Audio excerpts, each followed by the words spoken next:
Resident Evil Requiem is considered by many to be one of the best Resident Evil games of all time. It draws on the survival horror roots of the early entries through the perspective of Grace Ashcroft, while blending in the action horror elements popularized by Resident Evil 4 when players take control of Leon S. Kennedy. In this Iceberg, we'll take a look at the secrets, mysteries, lore, Easter eggs and beta content of the latest entry in the Resident Evil universe. Welcome to the Resident Evil Requiem Iceberg. Say my name, EisenBerg. You're goddamn right. Zombies have personalities.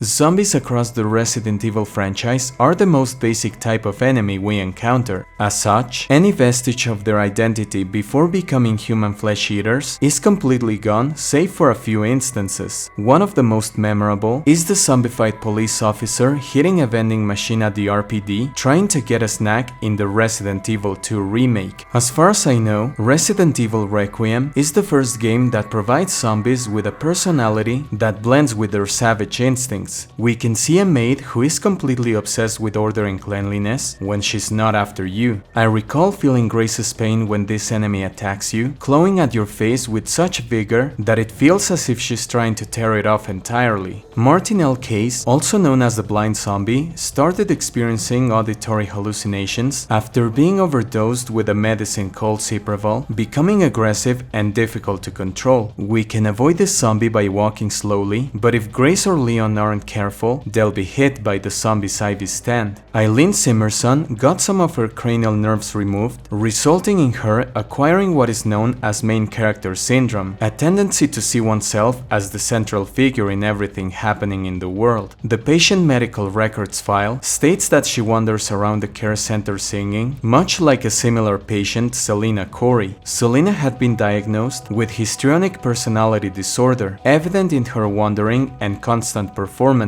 These two singing zombies are generally more dangerous than the other ones, especially because their singing can actually injure the main characters at a distance. The fact that most zombies in Requiem retain their pre-infection habits and personalities is due to being infected with a mutated strain of the T-virus, as explained in the Spencer's research file. In contrast, the zombies we find in the ruins of Raccoon City behave more savagely and are unable to speak or communicate, same as those from previous Resident Evil entries. Braille puzzle inconsistency.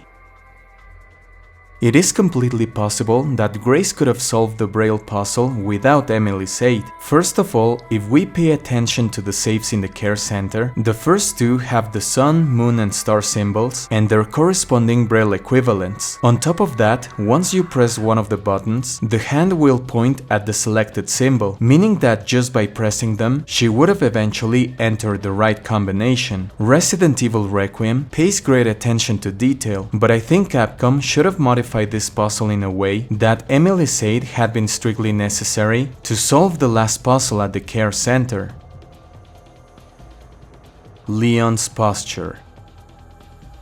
It's undeniable that Leon S. Kennedy has aged extremely well, but if there's one thing that hasn't, it's his back. At first, I thought his jacket was what made him look like that, but it turns out his posture really is completely messed up. It's understandable that after everything Leon has gone through, his bones wouldn't exactly be in perfect condition. However, it's not the bioweapons he's fought over the decades that did this to him, it's the T-virus infection. After Grace injects Leon with Elpis, you might think the only change is that the black blotches disappear, but Leon actually shows two signs that weren't present while he was infected. His posture improves and is suddenly able to handle the Requiem with a single hand.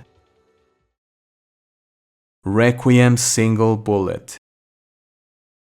The first Resident Evil games are well known for focusing on resource management. Having a gun with only 8 or 9 bullets was definitely not enough to defeat a bunch of zombies, and your only way to avoid them was to injure them with a few bullets you had, but one bullet? As you may know, once Leon saves Grace from Marie, he gives her the Requiem, an incredibly powerful revolver, but with a catch. It only has one bullet. The Requiem can hold up to 5 bullets, and considering that Leon shots Marie 5 times, Grace should have got that weapon with no bullets at all, but I guess Leon put one in the chamber off screen.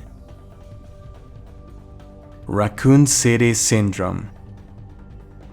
The Raccoon City Syndrome refers to a condition caused by an offshoot of the Epsilon strain of the T-virus infection that affected survivors of the Raccoon City outbreak of 1998. In Stage 0, the virus lies temporarily dormant, but building an immunity to the host's antibodies over time. The virus becomes active in Stage 1, and black spots begin to appear, accompanied by general malaise and coughing. In Stage 2, the spots spread further across the body, including internal organs. Finally, in Stage 3, the black spots darken and severe pain and fatigue make moving very difficult. Leon was at this stage at the end of the game, and according to other cases, those infected died within 1 or 2 hours. Considering that most of the protagonists in Resident Evil are survivors of the 1998 outbreak, I wonder how they coped with RCS and if they'll be able to survive before Elpis is available for everyone. Leon doesn't save the nurse. When Leon arrives at the Rhodes Hill Care Center, he's welcomed by a nurse who had recently been hired. When Gideon decided that he no longer needed the facility, as he had finally found Grace, he orders to enact Code 6. In other words, he infects the care center's staff and its patients to give Leon a warm welcome. The nurse tells Leon to leave the place before being brutally attacked by an infected doctor. Many have brought attention to the fact that Leon had plenty of time to save the nurse, but instead, he decided not to act. Actually, if you pay close attention to the cutscene, you can see that Leon does draw his gun before the nurse is attacked, but by the time he was going to shoot, it was too late for her. Grace's leg amputation fake-out.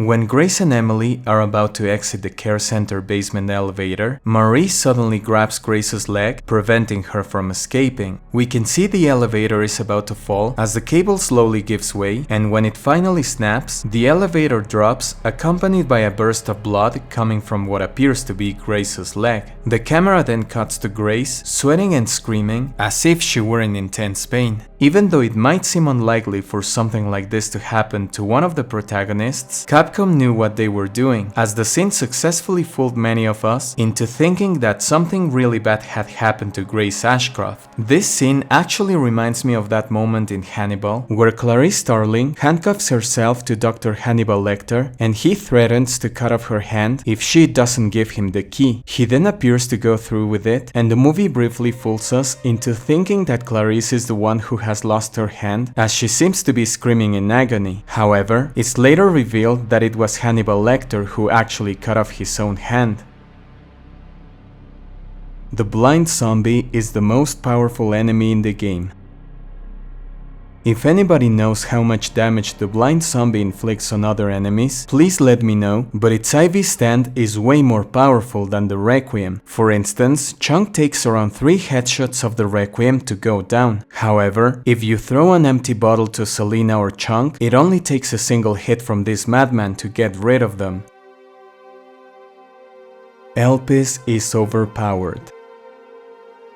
I don't know if anyone else felt the same way, but when I saw Emily mutating, I honestly thought that was the end for her. I've played most of the Resident Evil games, and I don't think I've ever seen an enemy revert from an infected state back to normal, especially after turning into a giant deformed monster. So when Leon said that Emily might still be saved, I thought, there's no way she's coming back from a mutation that extreme, but apparently Elpis really is the ultimate antiviral, because it looked as if she shed her monster form and returned to the little girl we first found at the care center, except now with her vision restored. We still don't know how powerful Elpis truly is, or how far its curing capabilities go. Zeno and Leon were completely cured, and so was Emily, despite her grotesque mutation. This makes me wonder whether someone like Victor Gideon could have been turned back into a normal human had he been injected with Elpis after becoming that giant nemesis-like creature. At the end of the game, Leon said said that he had a dose for Sherry to cure her T-virus infection, meaning that it's quite possible that there might be more samples that will be used to cure other main characters and reverse engineer Elpis to bring order back to the world.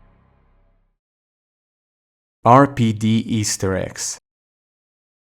At the beginning, I thought it would be a good idea to make one Iceberg entry for each Easter egg at the RPD, but there are so many that I decided to talk about them in a single one. If we visit the STAR's office, we'll find a lot of references. For example, Jill's beret, Chris's Made in Heaven jacket, and the STAR's Alpha Team picture in Albert Wesker's office. Talking about Wesker, there was an Easter egg in the original Resident Evil 2 where if you checked his desk 50 times, you would find a film that once developed, it would turn out to be a picture of Rebecca Chambers from the STAR's Bravo team. Well, a similar Easter egg is back. If you open a drawer and you wait for a couple of seconds, a library card with Wesker's name will appear. Now, if you go to the library and look for the book that Wesker took, you'll find Rebecca's picture in her iconic RPD basketball team uniform and the words Rising Rookie Rebecca. In fact, the first letters of that phrase are the combination for a briefcase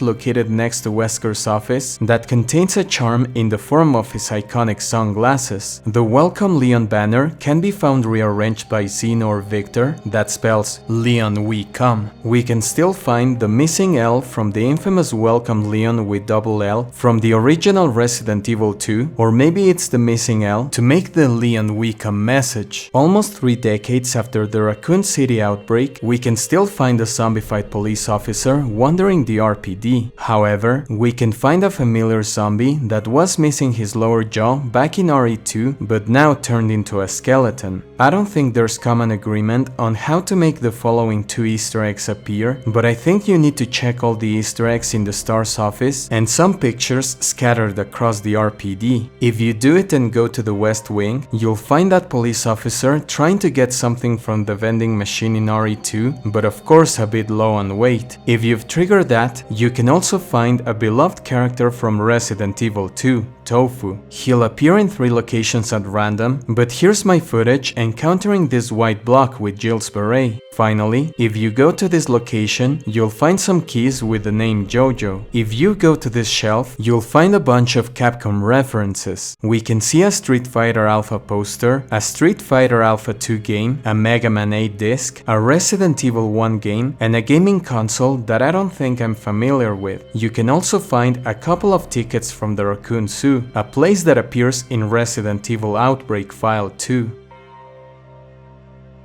Resident Evil 0 and 1 Easter egg. When we play as Chloe in the orphanage, we can see a mansion with 4 teddy bears and a train to the right. Each teddy bear represents Jill, Chris, Barry, and Wesker, while the train is a reference to the Ecliptic Express, an obvious nod to Resident Evil 1 and 0 respectively. Grace hides from Gideon. Grace is a shy, insecure, and anxious young girl at the beginning of the game. However, she's also highly intelligent and brave. After obtaining the corrosive, she encounters Gideon in the lead researcher's office. To escape from Gideon, she barricades the door with a chair to buy herself some time. She then moves to open the next door, but instead of fleeing, she doubles back and hides, intending to trick Gideon into chasing her around the care center. I think this smart move turned Grace into one of my favorite Resident Evil characters. Gideon's laugh. When Grace infiltrates the underground lab, she finds Gideon on the phone with Zeno, talking about her and confirming that she's the one they've been looking for. After hanging up, Victor lets out a brief triumphant laugh at his success, which suddenly shifts into complete seriousness and determination as he continues with his plan. It's like when you laugh at a joke, but then remember you don't even like the person who told it. I've done it.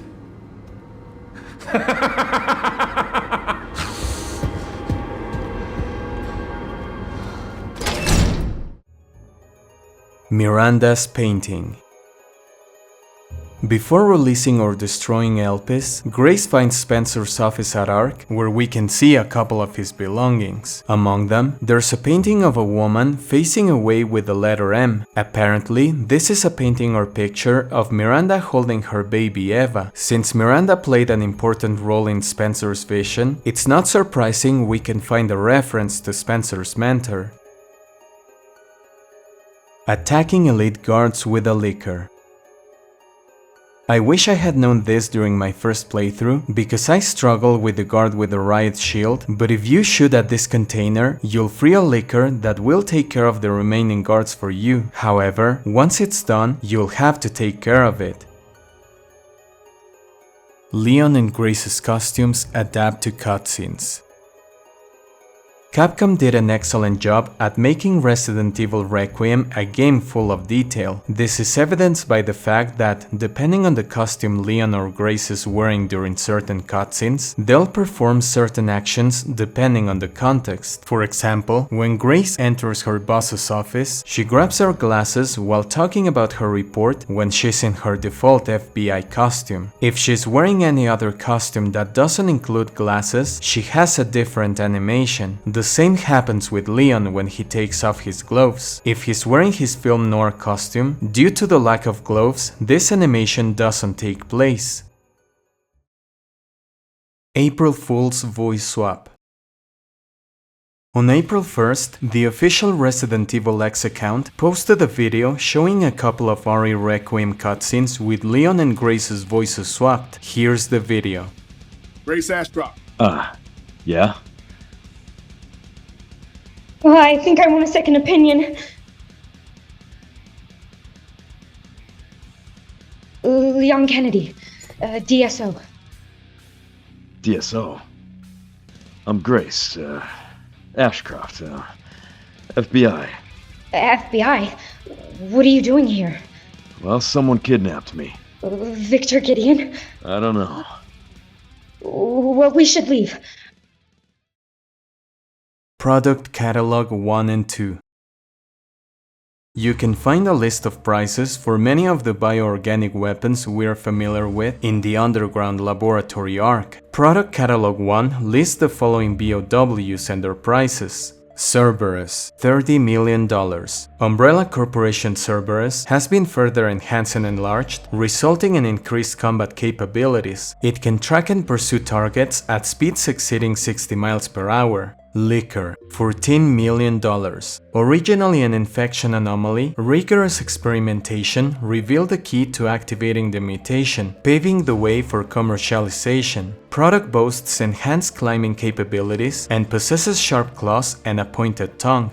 Plant, $100 million. A prototype bioweapon developed from a viral plant infection found in the Arklay Mountains and Raccoon City. Note: an incident occurred during the transport of the experimental Plant 43 and has resulted in an infestation near the service entrance of Ark. Always exercise extreme caution when transporting bioweapons. Product Catalog 2. Tyrant, $120 million.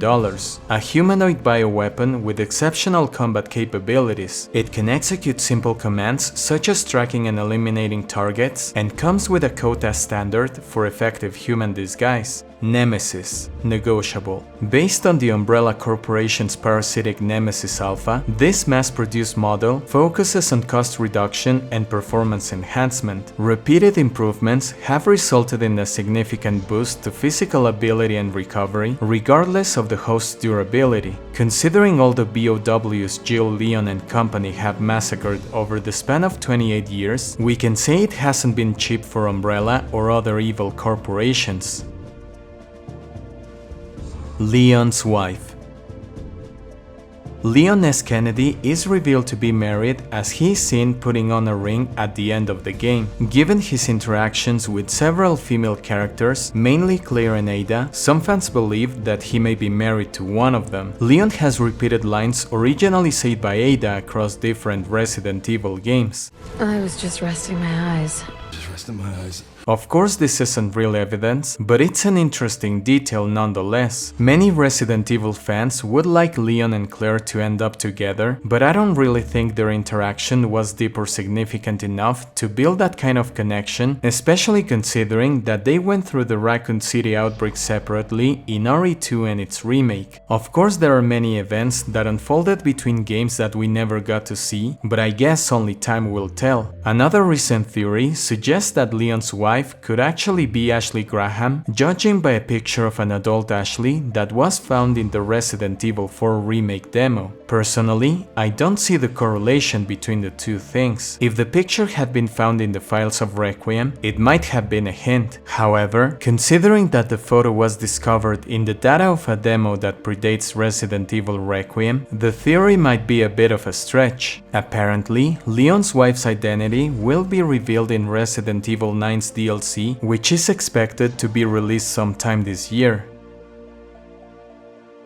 Grace was surfing Reddit. During Grace's flashback at the Wrenwood Hotel, we can see her using her laptop, but what is she browsing? If we use a FreeCam mod, we'll see that Reddit exists in the Resident Evil universe because that's what Grace is browsing. More specifically, she's reading about the events of Resident Evil 7. In her recently visited posts, we can see topics like evidence the BSAA are fishy as all heck and mice on the moon, the clangers are real and out there. This is a reference to a British stop-motion animated children's television series that aired on BBC One between 1969 and 1972 about a family of alien mice living on a moon.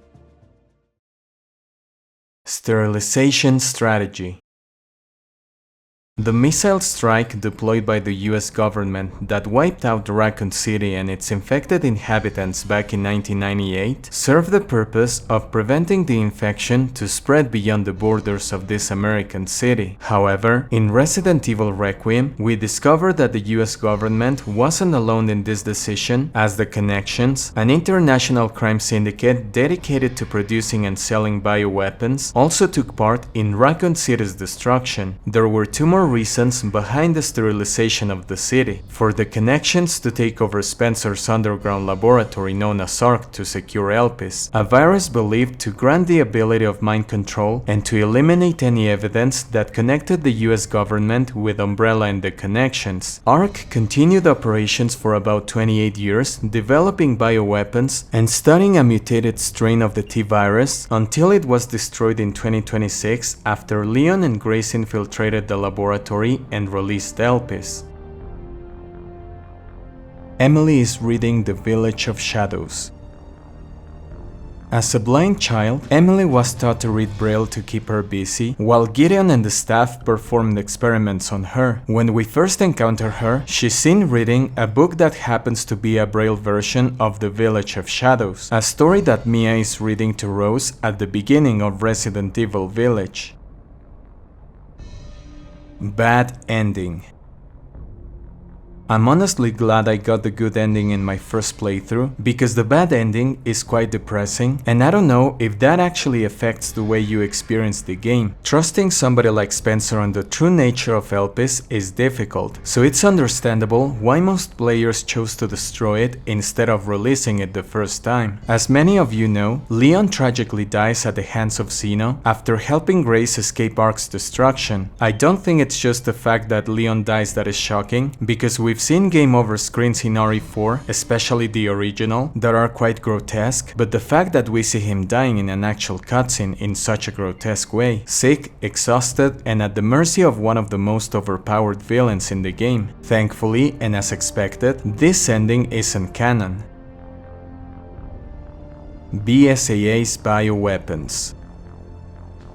At the end of the game, Leon and Grace are rescued by the BSAA. If we use a FreeCam mod to reveal their faces, we'll see that instead of human soldiers, they're actually bioweapons, a nod to the ending of Resident Evil Village, where Chris discovers that a BSAA soldier is actually a BOW and orders his team to head to their European headquarters for answers. Whatever happened apparently didn't stop the BSAA from engineering mutants.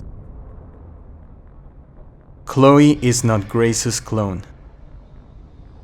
There's a huge misunderstanding regarding Chloe. Some people think that she was one of Grace's clones. However, due to Grace being around 22 in 2026 and Chloe's section taking place in 1990, this statement is completely false. In fact, Chloe and Emily are similar but serve different purposes. Chloe was used to receive Spencer's plasma to perpetuate himself in the form of a young vessel. This idea is based on the fact that fruit flies have the potential to pass on certain memories to their offspring through their genes, so Spencer wanted to replicate this by transferring his blood to test subjects. Emily, among other more recent subjects on the other hand, were cloned not to immortalize Spencer, but to replicate Grace, a girl that the Connections believed that had Spencer's memories and therefore knew the password to release Elpis. Letters from 1998.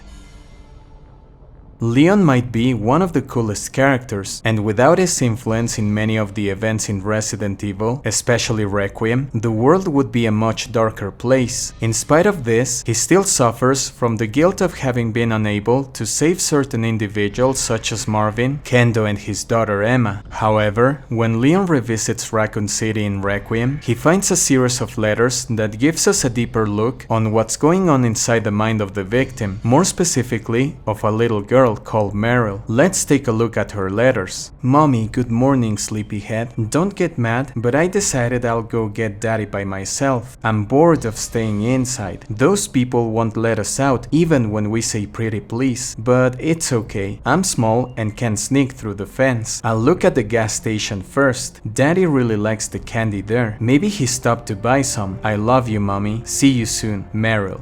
Mommy, if you're reading this, please go back to the hotel. There are lots of creepy people around. They make strange noises. There are fires. Mommy, it's really scary. I'm okay. I met Daddy's friend Mr. George. Remember him? He's going to evacuate me to the police station in his police car. I'm sure Daddy will be there. Love you, Mommy. Mommy, did I do something wrong? Daddy got mad at me. He yelled, "Why are you here?" really loud. He didn't let me in the police station. I'm hiding with Mr. George now. He said we can get inside by the parking garage, but first we're resting. He's really nice, Mommy. I'll give him one of my kitty bandages to cover up the owie on his hand. Mommy, what do I do? Help me, Mommy. Mr. George is hurt really bad. He's bleeding lots and all the bandages are too small. It won't stop. There are so many scary people here now. I'm going to run to Mr. Kendo's store. If anyone reads this, please help. My name is Meryl Branagh. I'm scared, Mommy. I want to see Daddy.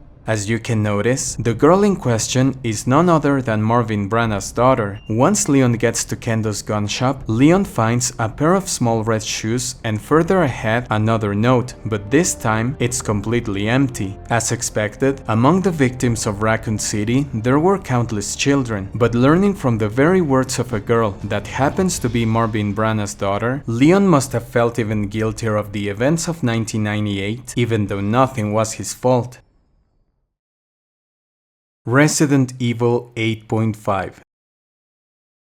Umbrella Corps is by far the worst Resident Evil entry in the entire franchise, due to its deviation from its survival horror roots. Imagine that, in a parallel universe, instead of getting Resident Evil Requiem, they got Umbrella Corps too. I'm saying this because apparently that's what Capcom had in mind. Resident Evil 9 began development in early 2017 as a multiplayer open world game, according to a well-known insider. The game would have taken place in a Singaporean island featuring Leon S. Kennedy and Jill Valentine, an amazing combo implemented in a terrible idea for a Resident Evil game. In a creator's message YouTube video for Resident Evil Requiem, director Koshi Nakanishi confirms this rumor, but they went back to the drawing board after realizing that that wasn't what fans expected. The footage is scarce, but we can see the resemblance between Resident Evil 8.5 and the infamous Umbrella Corps.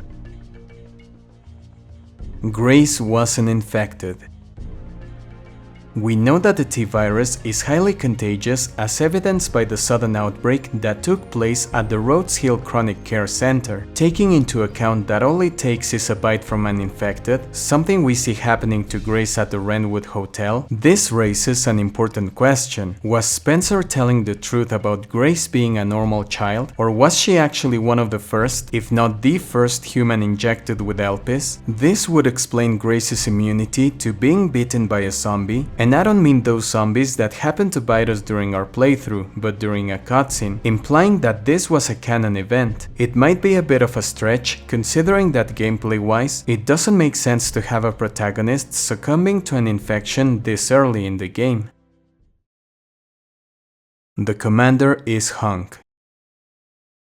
After defeating the elite guards at Ark, we come across a familiar face, or mask, and even Leon's reaction makes it clear that this is no ordinary guy. Is this character Hunk, the Grim Reaper himself? There are several reasons to believe that the commander is Hunk. Leon knew he was no ordinary guy. Not only is this character highly skilled with weapons, but also in hand-to-hand combat. If he manages to break Leon's neck, we can see a pose that is identical to Hunk's in the Mercenaries. When defeated, Leon can pick up his mortal edge, a hatchet described as a formidable instrument of death steeped in a long, bloody history, a theme that matches that of the fourth survivor. After defeating him, we discover that he too bears the marks of the Raccoon City syndrome, a lethal disease that afflicts those who survived the Raccoon City outbreak of 1998. If we go back to where we fought him, his body is nowhere to be found. If it hadn't been Hunk, why keep a random character alive? Some people argue that Hunk and the Commander are completely different individuals based on their personalities. Hunk is an all-business soldier who doesn't play around, a trait that has allowed him to survive every mission he's been sent on. In contrast, the Commander spares Leon while he's temporarily incapacitated by his RCS symptoms, an act that cost him the fight. It's also possible that, knowing who Leon S. Kennedy is, Hunk saw him as an interesting challenge, which could explain this uncharacteristic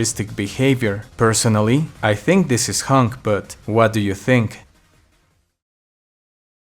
Gideon's nonchalance is caused by the Nemesis Gamma parasite.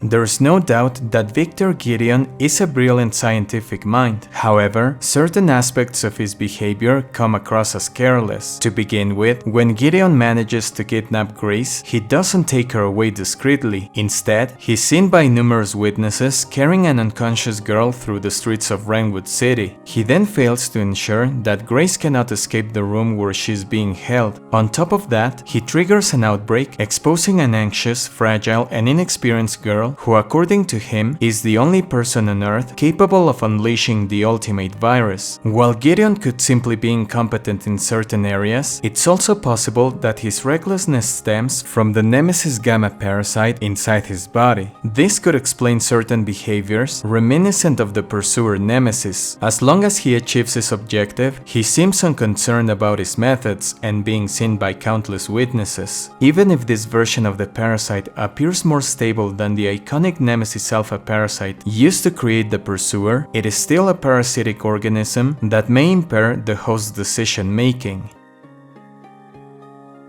Unused Grace picture.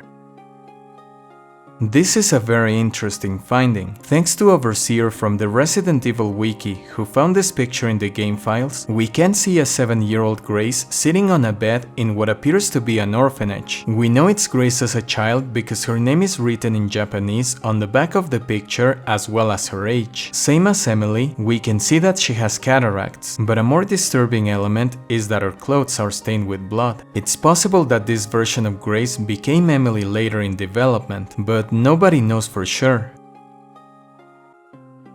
Gideon was gonna turn into a serpent. Thanks to data miners, it was discovered that Gideon's original transformation wasn't gonna be the fleshy nemesis-like creature we ended up with, but instead a deformed serpent with human heads and wings. This makes a lot of sense considering that Gideon's skin and costume have a snake thematic. If we take a look at his model, we can see what appears like scales on his hands. His coat resembles the patterns present in snakes, and two of his rings depict a snake and a reptilian eye respectively. I guess that a new bioweapon like this would require a completely different virus other than T, G, or the Nemesis parasites to justify its appearance. The final puzzle. This is one of the most cryptic puzzles, but the story behind how it got solved is very interesting. A YouTube user by the name of Gengar Collects posted a video showing what appeared to be the world's first completion of the final puzzle, but there was a problem. He didn't know exactly how he did it. I'll explain the steps you need to take and then the reasoning behind them. Before draining the grinder at the care center's basement, wait for about 15 minutes so that a bunch of bodies fall into the pool of blood. Drain it, and don't kill any zombie yourself. Make sure that all of them end up killed by the grinder. When Grace comes down the blood-filled pipe, pull the lever you find on your way out and take a look at the vat. If you get the message, a ton of blood flowed out, or a torrent of blood flowed out, you did it right. After escaping from Marie at the elevator, go to any toilet in the West Wing and flush it 8 times. After you collect the helicopter key in the escape sequence, one of Marie's dolls will spawn at the beginning of this stairs.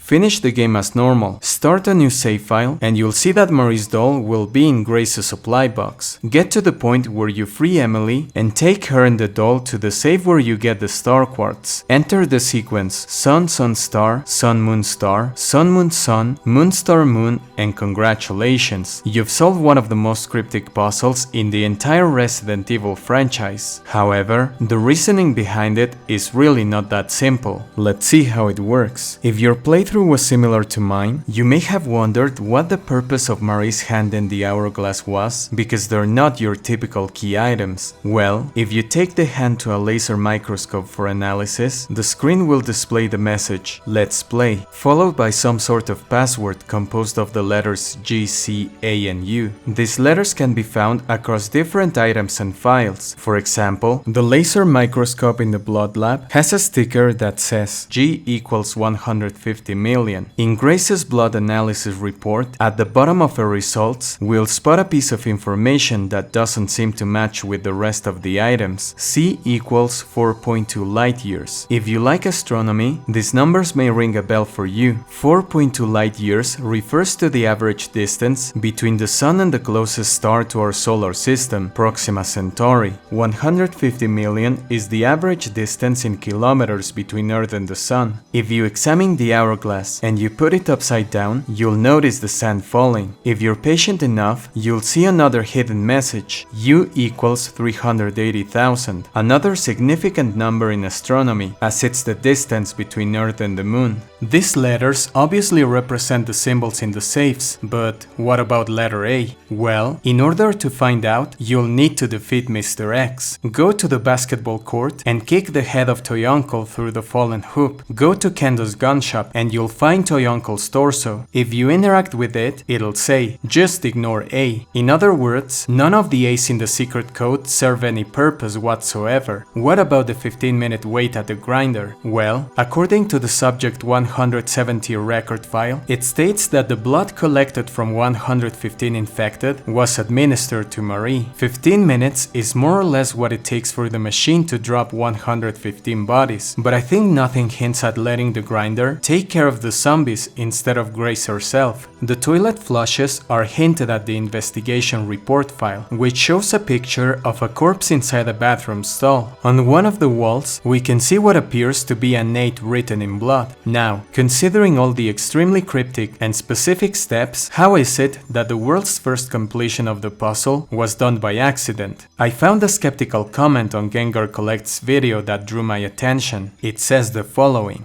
So, you knew to flush the toilet exactly 8 times, knew to let 115 plus bodies drop into the grinder, knew to wait 15 in real life minutes, knew not to kill any zombies, knew to let the grinder kill all of the zombies, knew to pull the switch to drain the blood, knew what text needed to be seen for the doll to spawn, knew the girl's hand was behind you, knew you had to scan it, knew it had a code on it, knew about the other codes prior, knew the hourglass had a code, suddenly found the doll, knew to put the hand and the doll in your inventory, knew to beat the game fully, knew the doll would carry over saves, knew to progress further into the story to the exact moment you carry Emily, knew to bring her to the office, knew to have the doll with you, knew the exact symbol code to trigger the achievement. It's understandable that there's skepticism, but here's the thing. Waiting for 15 minutes at the grinder before activating it is not really an impossible coincidence. You could have easily left the game idle while making yourself a sandwich or picking up the phone, and considering that it's a safe spot, it's not really that unlikely. In fact, some people thought that Gengar Collects may have needed a toilet break, but according to him, he got lost in that part, so I guess by the time he figured out how to move through the bodies, the 15 minutes had already passed. About not killing the zombies, I guess what many of us did was let the grinder do the job, considering we have a massive grinder pulling them toward it. Since Grace needs to be wary of her ammo, the most natural thing would be to shoot the zombies in the leg and push them. Pulling the switch to drain the blood is probably what most of us did, because the switch is basically on our way out. Knowing that the girl's hand was behind us, I don't even know why he mentions that, because I'm sure many of us picked up the hand in our first playthrough just by being a bit curious. You don't have to flush the toilet exactly 8 times, just 8 times or more. I mean, when I was at Wesker's office, I actually interacted with the star's picture in the drawer a ridiculous amount of times just to see if they had kept the Rebecca Chambers Easter egg. So flushing a toilet 8 or more times, especially knowing that you probably won't go back to the care center, well, it's honestly a crazy idea but not impossible. Knowing that the doll would carry over to the next save file is easy once you start a new game and see that there's a huge doll in your supply box. Carrying that doll with you is expected, considering you want to figure out where to use it. Now, regarding the codes, these were figured out before the video was uploaded, so entering the Sun Moon Star sequence that triggers a laugh was already known. Some people came up with crazy ideas, like bringing the 2 singer zombies together, considering the let the sweet pair hear the voice hint, so it's not far-fetched to bring a sweet pair like Emily and a doll that represents Marie to hear a voice that comes from a speaker after entering a specific code. All in all, the final puzzle wasn't solved by accident. It was a mix of coincidences and the efforts of the community to figure it out. Spencer's contradiction. We've been introduced to terrifying monsters in the Resident Evil series, such as Mr. X and Nemesis. However, they pale in comparison to the most terrifying monster in the entire franchise, Oswald E. Spencer. Without him, none of the catastrophic events in Resident Evil would have taken place. During his early years, he witnessed the events of World War II and came to believe that humanity's flaws would inevitably lead to its self-destruction. To prevent this, he concluded that humans needed to evolve. This belief drove him to dedicate his life to creating a race of superior humans through forced evolution. While on a solo hiking trip in Eastern Europe, he collapsed on a snow-covered road and was rescued by a priestess and biologist named Miranda. After returning to university and learning more about Miranda's research and the mold, Spencer became determined to replicate his mentor's achievements and reshape the world. His eugenic vision, shared by James Marcus and Edward Ashford, ultimately led to the creation of the pharmaceutical giant known as Umbrella. Throughout the games, we've seen exactly what Umbrella and Spencer were capable of. For example, George Trevor, the architect behind the Spencer mansion, was lured into a trap along with his family to prevent any information about the mansion from leaking. Instead of being disposed of right away, his wife Jessica and their daughter Lisa were subjected to experiments with the progenitor virus. Jessica was killed, Lisa's mutations turned her into an unrecognizable monster, and George ultimately fell victim to one of his own traps, dying of starvation in complete isolation. By the end of his life, we see an old, decrepit Spencer, lamenting that he was never able to achieve his ultimate goal, becoming a god to a race of superior human beings. Moments later, he is killed by Albert Wesker. This raises an interesting question. If Oswald E. Spencer died regretting that he never became a god, how is it that we see a completely different version of him, one that appears to seek atonement for his sins, my first thought is that we may see a different version of Spencer in the Resident Evil 5 remake, but I think there's a way simpler explanation. It's possible that during his final encounter with Albert Wesker, Spencer was suffering from dementia, a condition that can impair recent memory and behavioral control, often causing older memories and earlier personality traits to resurface. All in all, while Spencer's regrets in Resident Evil Requiem may be genuine, dementia could explain his seemingly contradictory behavior at the end of his life in Resident Evil 5. Gideon's research was wrong.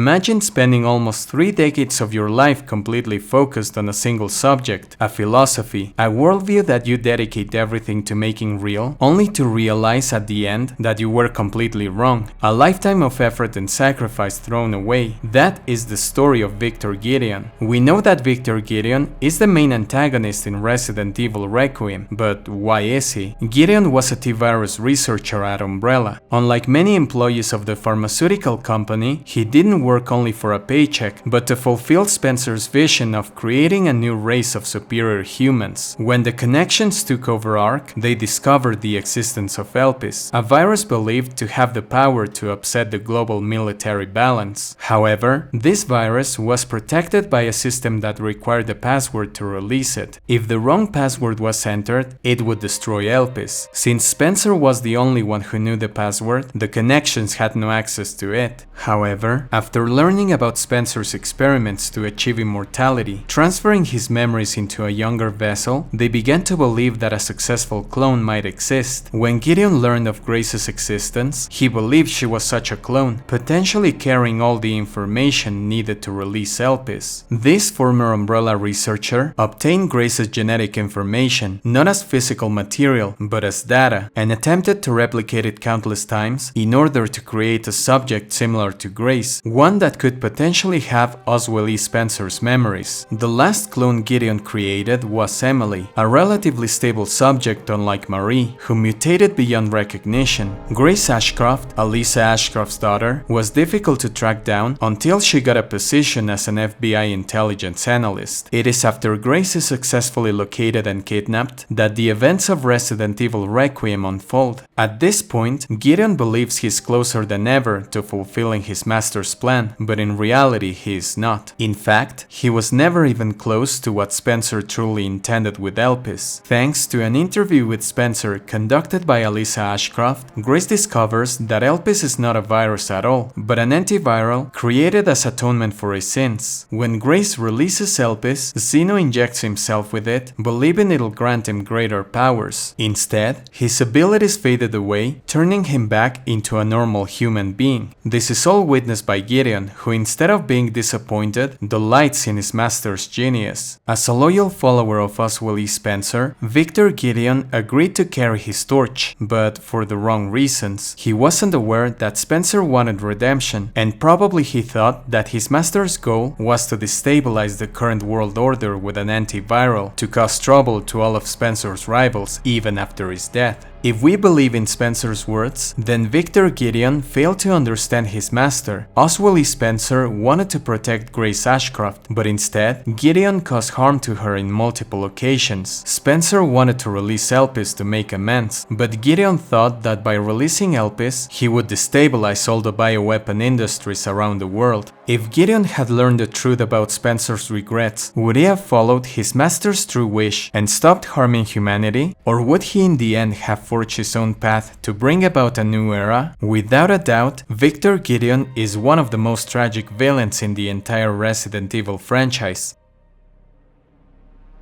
Zeno is the executive from Umbrella Corps.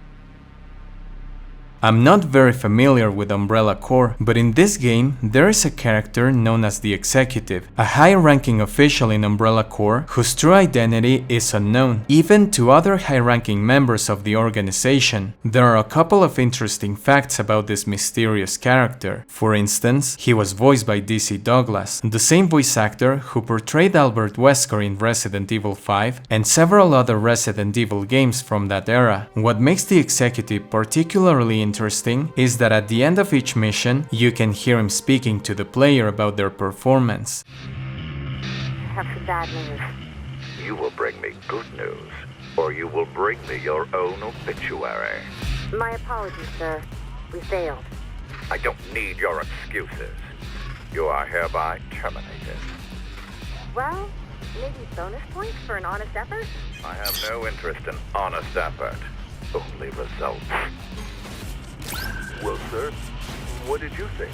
That was satisfactory.